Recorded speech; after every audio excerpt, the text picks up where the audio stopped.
ముద్రగడ పద్మనాభం రెడ్డి గారు మరణించారు. మరి ఆయనకి ప్రభుత్వ లాంఛనాలతో గౌరవంగా అంతిమ సంస్కరణలన్నీ కూడా జరిగాయి. మరి ఆయన రాజకీయ జీవితం గురించి చాలా మందికి తెలియదు. అందరికీ తెలుసు. నాకు తెలిసినప్పుడు అంటే జెన్జీ వరకు తెలిసి ఎప్పటి నుండి అంటే ఆయన కాపు నుండి రెడ్డిగా మారినప్పటి నుండి మాత్రమే తెలిసి ఉండొచ్చు. కానీ అంతకుముందు ఆయన రాజకీయ జీవితం ఎంతో మందికి ఆదర్శనీయం అని చెప్పేసి అంటుంటారు. ఎందుకంటే ఆయన ఎమ్మెల్యేగా ఎంపీగా పనిచేస్తున్న టైంలో కాపులకి ప్రవేశం లేదు అని ఒక బోర్డు పెట్టుకునేవారంటే ఆయన ఆఫీస్ ముందు. మరి అలాంటి వ్యక్తి ఎందుకు ఈ విధంగా అయ్యారు? నెక్స్ట్ వచ్చేసి ఇంకొక సంఘటన కూడా ఇక్కడ చోటు చేసుకుంది. తన కూతురు జనసేన పార్టీలో చేరిన విషయం మనందరికీ తెలిసిందే. అయితే ఆమె తన తండ్రిని చివరిగా చూడడం కోసం ఎంత తాపత్రయపడ్డారు. అక్కడున్న అనుచరులు, వైసీపీ వాళ్ళు ఆమెని వెళ్ళనివ్వకుండా అడ్డుపడితే ఏడ్చి గగ్గోలు పెట్టి కాలు పట్టుకునేంత వరకు వెళ్ళి పోలీసుల సహాయంతో చూసిన తీరు కావచ్చు, తర్వాత జగన్మోహన్ రెడ్డి గారు వచ్చి పాడు మోసిన తీరు కావచ్చు, ఒక విధంగా ఆయన గురించి తెలుసుకోవాలన్న కుతూహలం కూడా జనాలకి పెరిగింది. మరి దీని మీద మనం డిస్కస్ చేద్దాం. మనతో పాటు మాట్లాడడానికి టీడీపీ సీనియర్ నాయకులు కంచర్ల విజయభాస్కర్ గారు ఉన్నారు. ఆయనతో మాట్లాడదాం. నమస్కారం సార్. నమస్కారం సార్. ముద్రగడ పద్మనాభం గారి గురించి చాలా మందికి చాలా విషయాలు తెలీదు. అందరికీ ఆయన రెడ్డిగా మారిన తర్వాతే ఇప్పుడు వాళ్ళకి తెలిసి ఉండొచ్చు. కానీ అసలు ఆయన రాజకీయ జీవితం ఎలాంటిది? ముద్రగడ పద్మనాభం గారు వారితోనే వారి రాజకీయ ప్రస్థానం ప్రారంభం కాల. అంతకుముందే 60వ దశకంలో 70వ దశకంలో వారి తండ్రి గారు శాసనసభకు ఎన్నికై ఉన్నారు. ఓకే. వారి తండ్రి గారి పేరు ముద్రగడ వీరరాఘవయ్య గారు, వీరరాఘవ నాయుడు గారు. చాలా మంచి పేరు ప్రతిష్టలు ఉన్నాయి ఆయన. ఆయనకి కొంత నీలం సంజీవరెడ్డి గారు స్ఫూర్తిగా ఉంది. ఓకే. నీలం సంజీవరెడ్డి గారు భారత రాష్ట్రపతిగా చేశారు, ముఖ్యమంత్రిగా చేశారు, కేంద్ర మంత్రిగా చేశారు, లోక్సభ స్పీకర్గా చేశారు. చాలా స్వాతంత్ర సమరయోధుడు. మరి ఆయనతో ముద్రగడ పద్మనాభం గారి తండ్రి వీరరాఘవయ్య గారికి సత్సంబంధాలు ఉన్నాయి. ఆ టైంలో 60వ దశకం 70వ దశకంలో 2 సార్లు శాసనసభ్యులుగా చేశారు. ఇంకా అనేక పదవులు అధిష్ఠించారు. వారిది రాజకీయ కుటుంబం, ఆది నుంచి పెద్ద వ్యవసాయ కుటుంబం. పైగా వాళ్ళకి రైస్ మిల్స్ కూడా ఉన్నట్టు నాకు జ్ఞాపకం.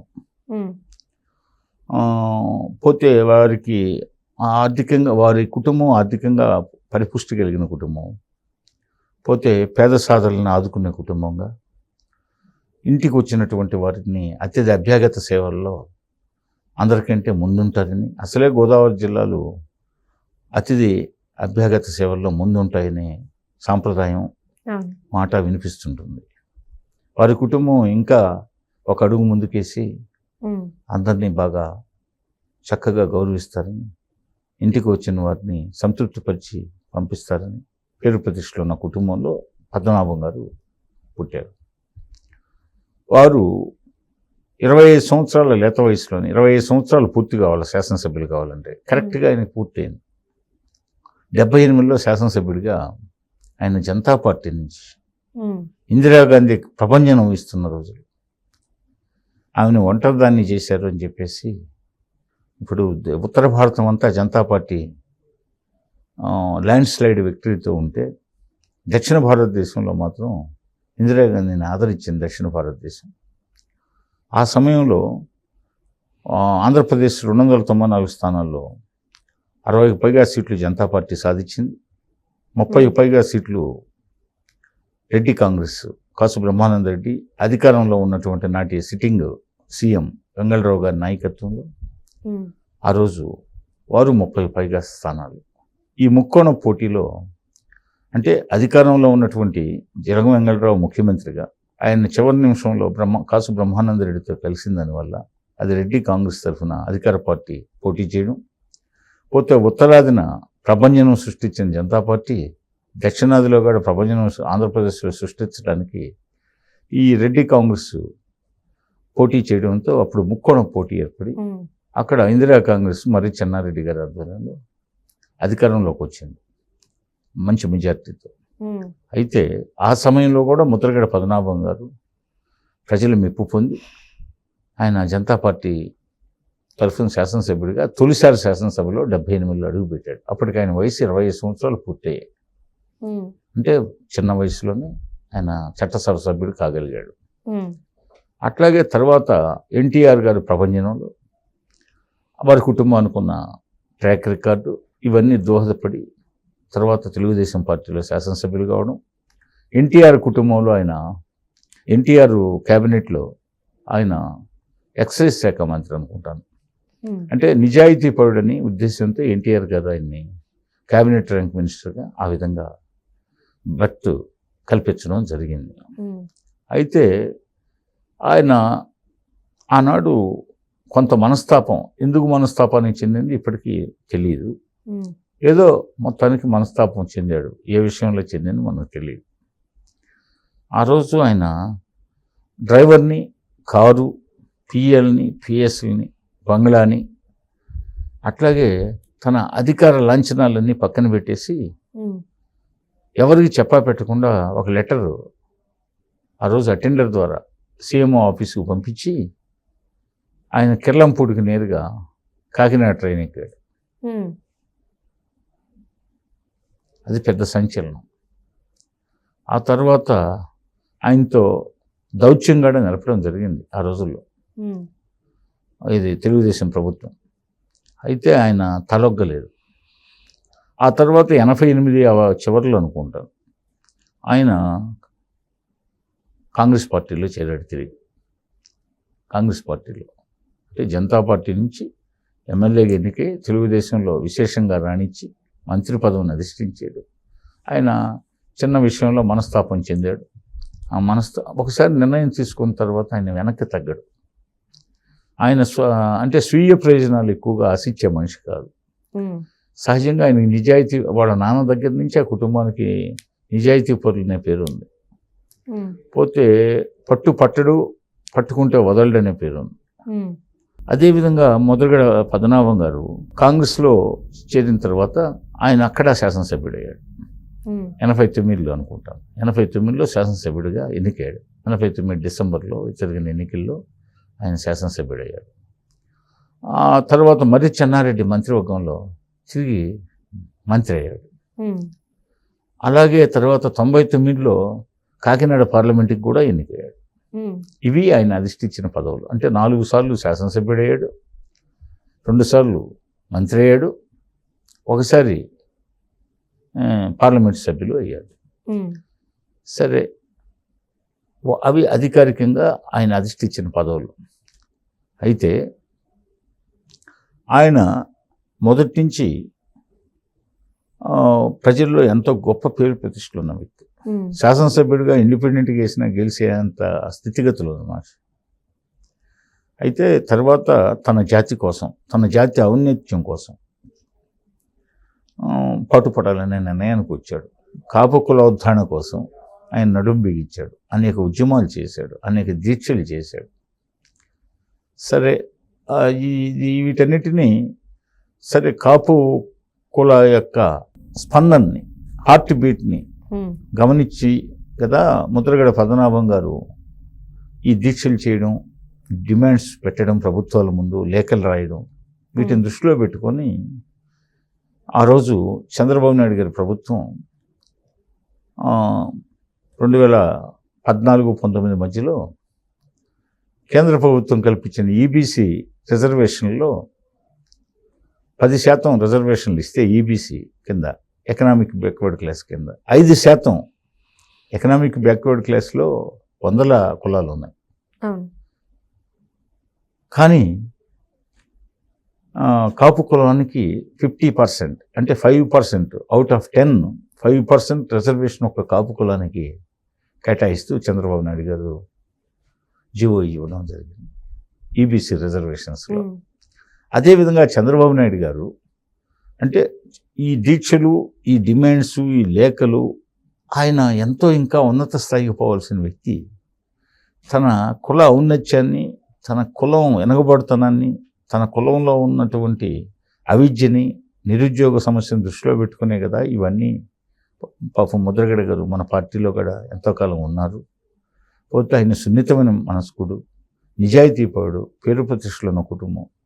కాబట్టి ఆయన తన కోసం ఎప్పుడు ఏమీ ఆశించిన వాడు కాదు. ఏ లైసెన్స్లు, పర్మిట్లు, ఏ కాంట్రాక్ట్లు, బిల్లులు ఇవన్నీ చేర్చుకునే మనిషి కాదు, తన కుటుంబానికి ఏం అడిగేవాడు కాదు, నిస్వార్థ ప్రయోజనాల కోసం సేవ చేసే మనిషి అని చెప్పి చంద్రబాబు నాయుడు గారు తలంచి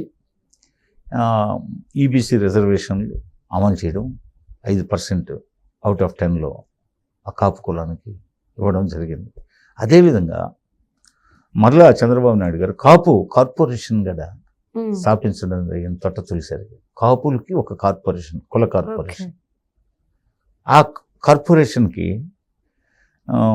మొన్న జగన్మోహన్ రెడ్డి ప్రభుత్వంలో లాగా ఫెడరేషన్లో పెట్టి, కుల ఫెడరేషన్లో పెట్టి ఆ అధికారులకి జీతాలు ఆ హౌస్ రెంట్ అలవెన్స్లకి, హౌస్ రెంట్కి సరిపోతాయి, కరెంటు బిల్లులకి. ఆయన ఇచ్చిన బడ్జెట్ ఆ కుల ఔన్నత్యానికి పాటుపడడానికి, ఆ కులాలను ఉద్ధరించడానికి నిధులు లేవు.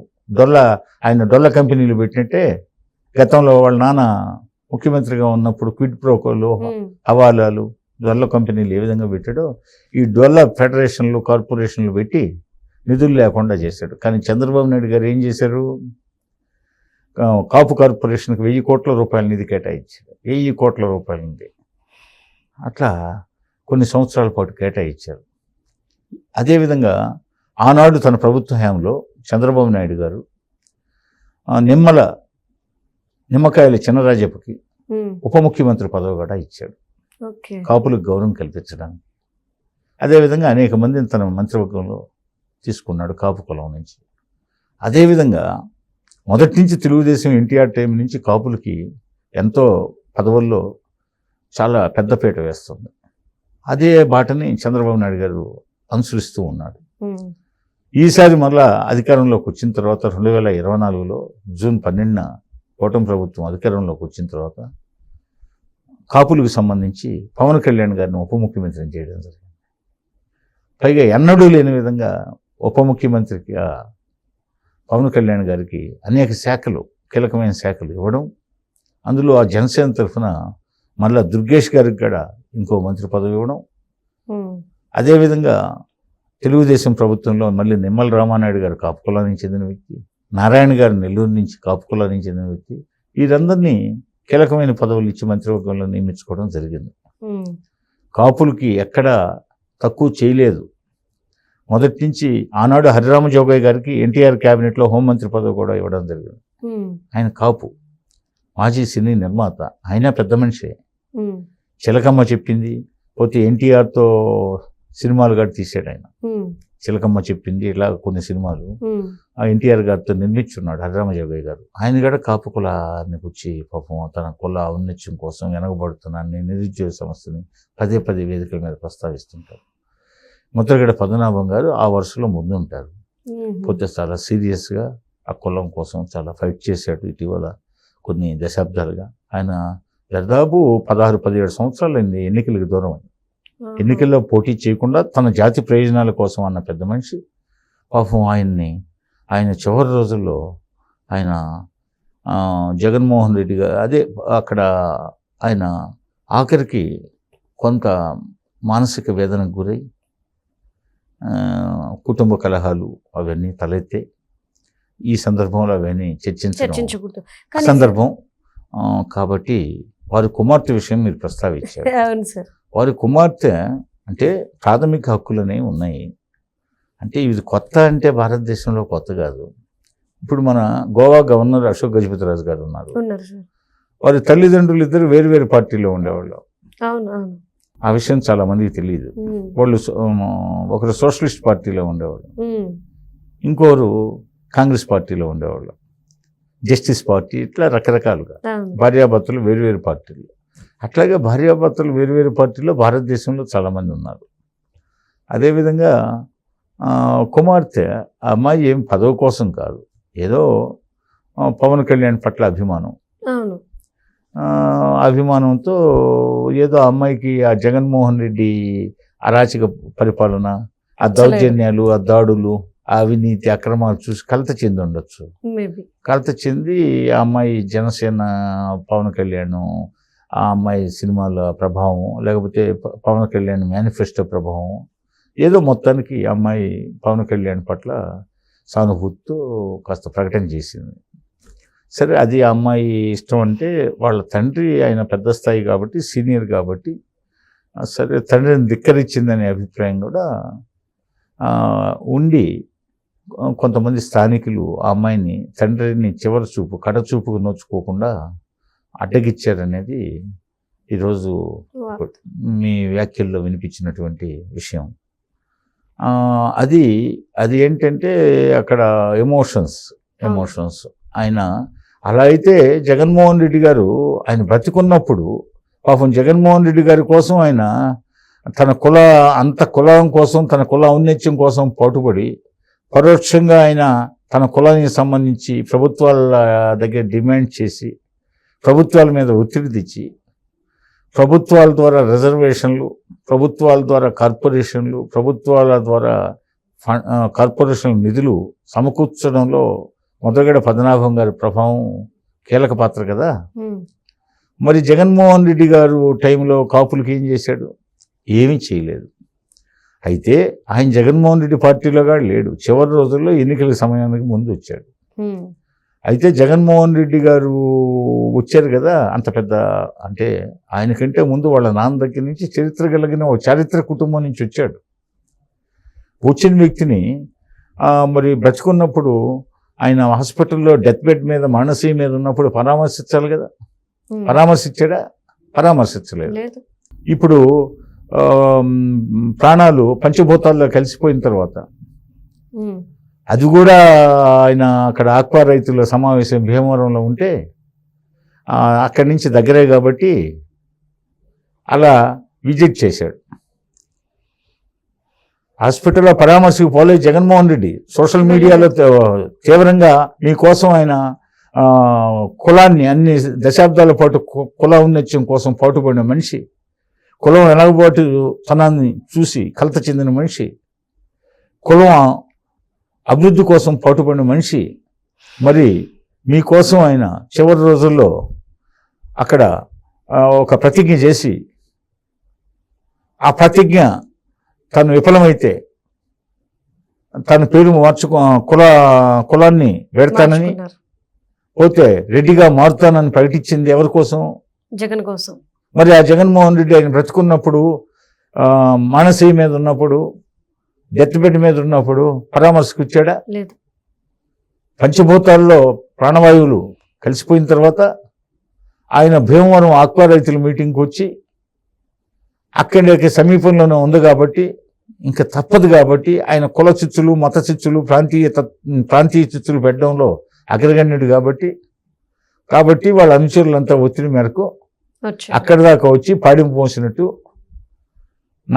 నాటకాలు సాగించి వెళ్ళాడు. సరే ఆఖరికి దానికన్నా వచ్చాడని సంతోషించాలి పాపం. ఎందుకంటే ముద్రగడ గారికి ఇవ్వాల్సిన గౌరవం ఇవ్వలేదు. లాస్ట్లో పాడి మోసి నేను గౌరవం ఇచ్చానని చెప్పుకుంటే కుదరదు. అది కాపు కులం అంత తెలివి తక్కువ వాళ్ళు కాదు, వాళ్ళకి అన్నీ తెలుసు. వాళ్ళు మొదటి నుంచి తెలివిగల కులం, పోతే కళా హృదయం ఉన్న కులం, పోతే మంచి వ్యవసాయ సంస్కృతి ఉన్న కులం, మంచి మేధస్సు ఉన్న కులం.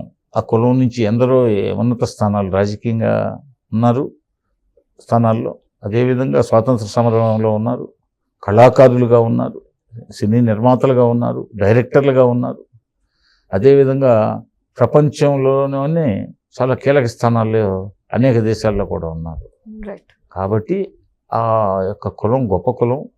ఆ కాపు కులంలో మంచి ఆణిముత్యం లాంటి ఈ ముద్రగడ పద్మనాభం విషయంలో అది పోతే ప్రభుత్వ లాంఛనాల విషయంలో ప్రభుత్వం ఎంతో గౌరవప్రదంగా ప్రోటోకాల్ ఆ మహనీయుడికి నివాళులు అర్పించాలనే ఉద్దేశంతో అధికారికంగా ఆ లాంఛనాలు ఏర్పాటు చేసింది.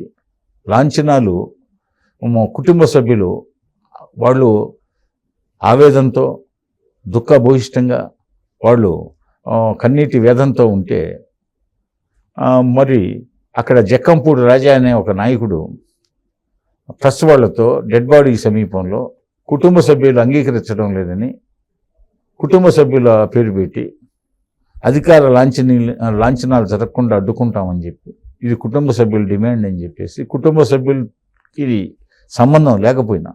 సభ్యులకి సంబంధం లేకపోయినా ఆ విషయంలో ఇదంతా జగన్మోహన్ రెడ్డి గారి నుంచి వచ్చినటువంటి జక్కంపూడి రాజాకి ఆయన ద్వారా మెసేజ్ వస్తే ఆ జక్కంపూడి రాజా అనే వ్యక్తి కుటుంబ సభ్యులు పేరు పెట్టి ఇలాంటి విషయాల్లో కుటుంబ సభ్యులు ఇప్పుడున్న వాళ్ళ దుఃఖంలో ఈ విషాదంలో వాళ్ళు మునిగి తేలుతుంటే మాకు అధికార లాంఛనాలు వద్దు ఏవి వద్దని చెప్పి వాళ్ళు అన్నట్లుగా ఇదొక దుష్ప్రచారం. అది కూడా వైసీపీ వాళ్ళే చేశారు. అది కూడా వైసీపీ వాళ్ళే చేశారు. వాళ్ళే చెప్పారు, కుటుంబంలో ఎవరు రాలేదు బయటకు చెప్పడానికి. ఎవరు రాలేదు. వారి భార్య ఎంతో విషాదంలో మునిగి తేలి కన్నీటి పర్యంతం అయిపోయి అల్లాడిపోయి ఆమెని చుట్టూ ఆ గ్రామస్తులు చుట్టుపక్కల ఆడవాళ్ళంతా వచ్చేసి ఆమెని పట్టుకొని తల్లడిల్లిపోతుంటే మరి వీళ్ళు ఈ అంటే ప్రతి విషయంలో ఆయనకి శవాల రాజకీయం చేయడం జగన్మోహన్ రెడ్డికి అలవాటేగా. ఇది కూడా శవ రాజకీయమే అంతే నిస్సందేహంగా. రైట్. కాబట్టి ఈరోజు ఆయన పాడిమోయడంలో ఒక నాటకీయత ఉంది, అదేవిధంగా ప్రభుత్వ లాంఛనాలను అడ్డుకోవడంలో ఒక నాటకీయత ఉంది. కాబట్టి కానీ ప్రభుత్వం తన డ్యూటీ తాను చేసింది. ఈరోజు ఉదయాన్నే చంద్రబాబు నాయుడు గారు ఆయన మానవార్త తెలిసిన వెంటనే నివాళులు అర్పించారు. అదేవిధంగా పవన్ కళ్యాణ్ గారు బాంబే హాస్పిటల్లో పేషెంట్గా ఉండి ఆయన డిశ్చార్జ్ అవుతున్న సమయంలో ఈ మానవార్త తెలిసి ఆయన నివాళులు అర్పించారు. అదేవిధంగా ఇద్దరు మంత్రులు వాసనశెట్టి సుభాష్ గారు, అదేవిధంగా జనసేనకు చెందినటువంటి దుర్గేష్ గారు, ఇద్దరు మంత్రులు హాజరయ్యారు. అదేవిధంగా స్థానికంగా ఉన్న తెలుగుదేశం ప్రతినిధులంతా హాజరయ్యారు. అదేవిధంగా మాగంటి బాబు ఇలాంటి వాళ్ళంతా ఈరోజు అక్కడికి కిర్లంపూడి చేరుకొని ఘనంగా అన్ని రాజకీయ పార్టీలు, బీజేపీ నుంచి మాధవ్ గారు హాజరయ్యారు. కాబట్టి అన్ని పార్టీల నుంచి హాజరయ్యారు. ఆయన అజాతశత్రువు, పోతే అందరితో స్నేహంగా ఉండేవాడు. మరి అలాంటి వ్యక్తిని జగన్మోహన్ రెడ్డిని నమ్మి ఆయన ఆఖరికి తన కులాన్ని కూడా విసర్జించి పద్మనాభరెడ్డి గారుగా మారాడంటే మరి ఆయన బ్రతుకున్నప్పుడు పంచభూతాల్లో ప్రాణం కలవక ముందు ఒకసారి హాస్పిటల్కి పోయి పరామర్శిస్తే ఏమయ్యేది? పరామర్శించకపోగా ఈరోజు మళ్ళీ ప్రభుత్వ లాంఛనాలు జరగనీయకుండా పోతే అడ్డుకోవడానికి ఎన్నో ప్రయత్నాలు చేశారు. రైట్. అది విషయం. Thank you so much sir. Okay.